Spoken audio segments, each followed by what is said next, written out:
पुणी खोर्धा गोपबंधु मुख्य चिकित्सालय देखा मिली जघन्य कांड। खोर्धा गोपबंधु मुख्य चिकित्सालय नीतिदिन घटी चली अभावन घटना। केतेबेले लांच कारबार हेलानी तो आउ केतेबेले चोरमानंकर आडास्थली पलटिलानी खोर्धा गोपबंधु मुख्य चिकित्सालय। खजुरी गछर कि गुण गाइबे मूलरू पाहाच पाहाच। आज्ञा हाँ, पुणी एक अघटन देखा मिली खोर्धा गोपबंधु मुख्य चिकित्सालय। स्पष्ट दिवालोकरे खोर्धा जिला मुख्य चिकित्सालय शव व्यवच्छेद गृह कड़े एक शव अर्धपोता अवस्था छाड़ी दि जाइछि और शवटी को कुकुर खाइबार देखा मिली। दुर्गंधरे फाटी पड़ुछि सारा अंचल। रही हेउना एठारे जानिबाकु मिला यह एक अचिन्हा शव।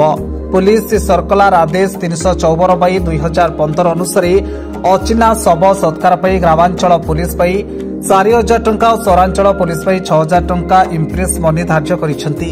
सरकार पुणी अचिन्हा शवर सत्कार सम्मानर सह नियम अनुसार हेबा उचित बोली निर्देशनामा दैछंती सरकार। मात्र ए आदेश रे खोलाखोली उल्लंघन होईछि। एठारे ए असम्मान अवहेला काहार मेडिकल कर्तृपक्ष ना पुलिस ना पौर परिषदर ता देखिबाकू बाकी रहिला। सरकार कोन पदक्षेप नेउछंती ए दिगरे। ब्यूरो रिपोर्ट आम न्यूज ओडिशा।